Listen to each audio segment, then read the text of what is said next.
सिंध समेत सॼे मुल्क में ईद उल अज़हा मज़हबी अक़ीदत एहतराम सां मल्हाई पई वञे। कराची, लाहौर, इस्लामाबाद, पेशावर, कोयटा, हब समेत नंढनि वॾनि शहरनि में ईद निमाज़ जा इज्तिमा मुनक़िद।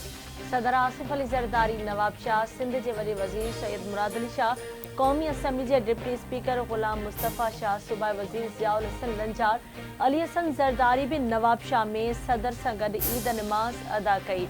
वज़ीर आज़म शहबाज शरीफ लाहौर, सेनेट चेयरमैन यूसुफ रज़ा गिलानी मुल्तान, सिंध के गवर्नर कामरान टेसोरी कराची, सीनियर सूबाई वज़ीर शहजील इनाम मेमन राहू के पीपी अगवान, खुर्शीद शाह सखर एम पीपी अगवान, आगा असराज दुरानी, खुर्शीद जुनेजे गढ़ी, खुदा बख्श, सूबाई वज़ीर रियाज हुसैन शाह शिराजी मकली में ईद नमाज अदा कई।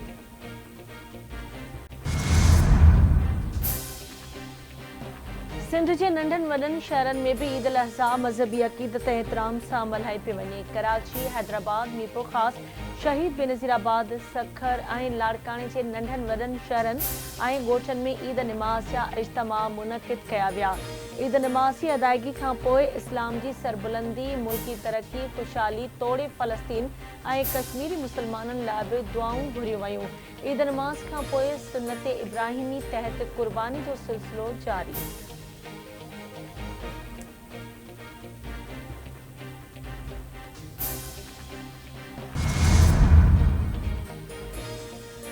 पीपल्स पार्टी जो मुस्लिम लीग नून का मुतालबो है त हुकूमत की जोड़ जक वक्त जो लिखत में मुआहिदो थियो हो उन ते अमल कयो वञे।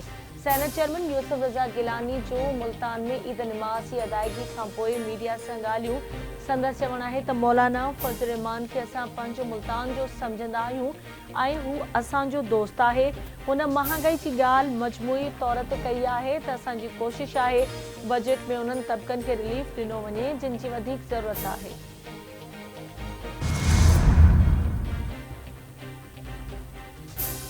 सदर आसिफ अली ज़रदारी, वज़ीर आज़म शहबाज शरीफ पारां क़ौम खे ईद उल अज़हा जूं वाधायूं। सदर ऐं वज़ीर आज़म जो चवणु आहे त क़ुर्बानीअ जो जज़्बो अहिड़ो अमल आहे जंहिंजो मक़सदु इंसान खे पंहिंजे नफ़्सियाती ख़्वाहिशुनि खे आला मक़सदनि जे हुसूल लाइ क़ुर्बान करणु आहे। अल्लाह खां दुआ गो आहियूं त पाकिस्तानी क़ौम ऐं पूरी मुसलमान उम्मत जी इबादतुनि ऐं क़ुर्बानियूं क़बूल फ़रमाए। अॼोके ॾींहुं असां हज़रत इब्राहिम ऐं हज़रत इस्माइल जी क़ुर्बानी तोड़े अता जे जज़्बे खे ख़राज अक़ीदत पेश करियूं था।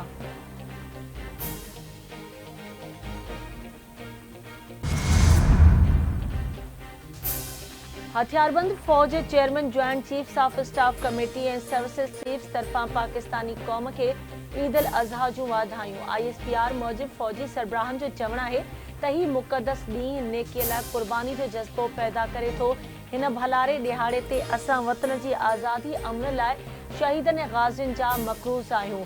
अल्लाह पाक पाकिस्तान खे दुश्मननि जे नापाक इरादनि खां महफ़ूज़ रखे।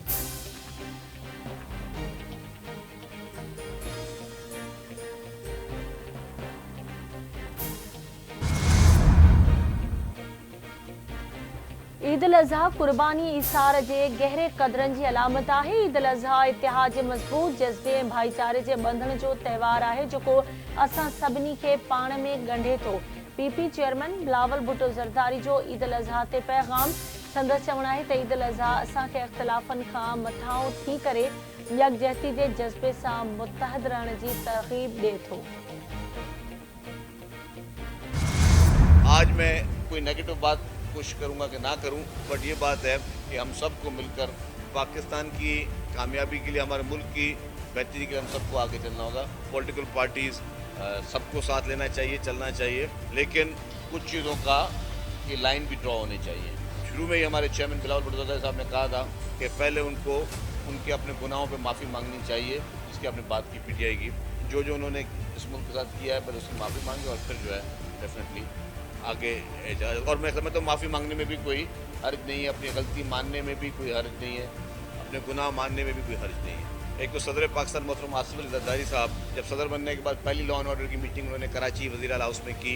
इस पूरे मीटिंग की शुरुआत जो है वो मनशियात से की थी और आखिरत भी मंशियात के खात्मे के लिए की थी। मैं मंशियात फरोशों के खिलाफ जहाद फ़ी सबीलुल्लाह समझ कर रहा हूँ। रोज़ाना एक कार्रवाई हो रही है, 225 एक्शन हो चुके हैं। एक्साइज के पूरे अमले को बिल्कुल क्लियर मैसेज है कि ज़ीरो टॉलरेंस है मंशियात के खिलाफ। अॼु ईद जो मौक़ो आहे, भाईचारे जो ॾींहुं आहे। बिना फ़र्क़ जे पंहिंजी ज़ाती अना ख़त्म करे मुतहद थी ख़ुशियूं मल्हाइण घुरिजनि। शहीद नसरुल्लाह गडाणी, मरहूम इसाक मंगवियो जी मग़फ़िरत लाइ बि दुआ घुरूं आहियूं। अॼोके ॾींहुं कंहिं क़िस्म जी नाकारी ॻाल्हि नथो करणु चाहियां। असां सभिनी खे मुतहद थी हलण जी ज़रूरत आहे। सिंध जे सीनियर वज़ीर शर्जील इनाम मेमण जूं हैदराबाद राहूकी में ईद निमाज़ पढ़ण खां पोइ मीडिया सां ॻाल्हियूं। संदसि चवणु आहे त बिलावल भुट्टो ज़रदारी चयो आहे त PTI खे गुनाहनि ते माफ़ी वठणु घुरिजे। बजट ते PP पंहिंजा ख़दशा वफ़ाक़ आॾो पेश कया, पर माण्हुनि खे टैक्स नेट में आणणु घुरिजे। मनशियात फ़रोशनि ख़िलाफ़ क्रैकडाउन जिहाद सम्झी करे रहिया आहियूं। मनशियात ते ज़ीरो टॉलरेंस जी पॉलिसी आहे।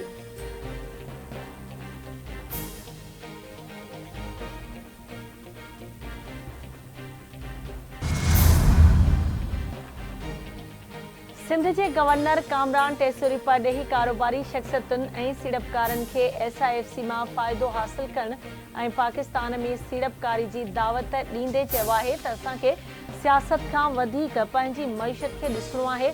गवर्नर कामरान टेसूरी जूं गवर्नर हाउस में ईद निमाज़ खां पोइ मीडिया सां ॻाल्हियूं। संदसि चवणु आहे त सऊदी अरब, ओमान, मलेशिया, तुर्किया ऐं ॿिया मुल्क पाकिस्तान जी माली मदद करण लाइ तयारु आहिनि ऐं पाकिस्तान में ख़ुशहाली अचण वारी आहे। दहशतगर्दी में मुलविस माण्हुनि खे असांजो पैगाम आहे त असां मुतहद आहियूं ऐं समूरा दोस्त मुल्क बुरे वक़्त में असां सां गॾु आहिनि।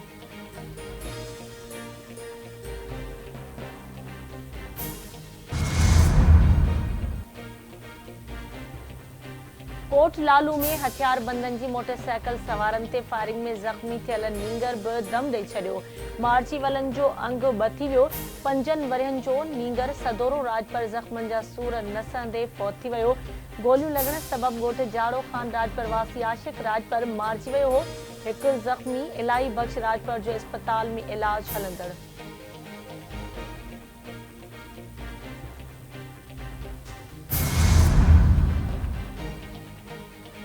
ठुल भरिसां गुज़िरियल राति पुरस्रार नमूने गुम थी वियल नौजवान जो तशद्दुद थियल लाश अथ। ॻोठ फतेह मोहम्मद दश्ती जे रहवासी साजिद अली दश्ती जो लाश वाह मां मिलियो। इतला ते पुलिस पहुची नौजवान जो लाश खणा इस्पताल पहुचायो। पुलिस मूजिबि नौजवान खे छुरियुनि सां क़तल कयो वियो। वधीक जांच करे रहिया आहिनि।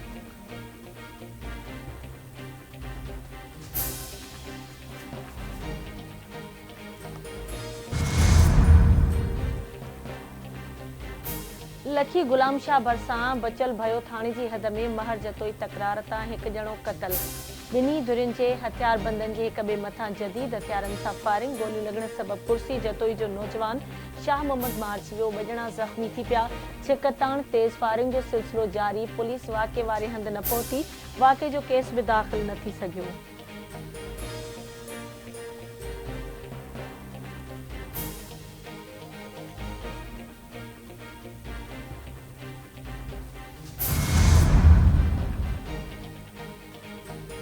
हुसड़ी में अगवा ऐं बदफेली खां पोइ नींगर खे क़तल करण में मुलविस मुख्य जवाबदार पुलिस मुक़ाबले में मारिजी वियो।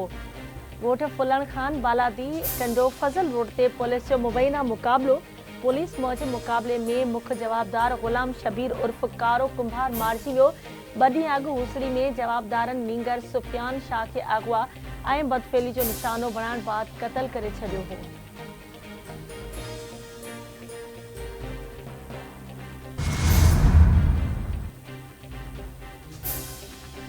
लाड़काने जी जेल में पुलिस एहलकार हथां कैदी क़तल। पुलिस एहलकार मोहम्मद हसन चांडे कैदी अली रज़ा चांडे खे गोलियूं हणी क़तल कयो।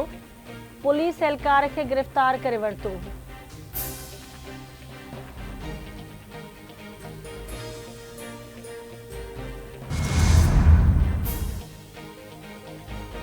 टंडो अलैयार वेझो हथियारबंदनि हथां नौजवान गोलियूं हणी क़तल। गुलशन रहमान टाउन में डहटसन में सुतल नौजवान शबीर रिंद खे हथियारबंदनि गोलियूं हणी क़तल कयो। पुलिस मूजिबि शुरूआती जांच मूजिबि वाक़ियो ज़ाती तकरार जो लॻी रहियो आहे। वधीक जांच जारी आहे।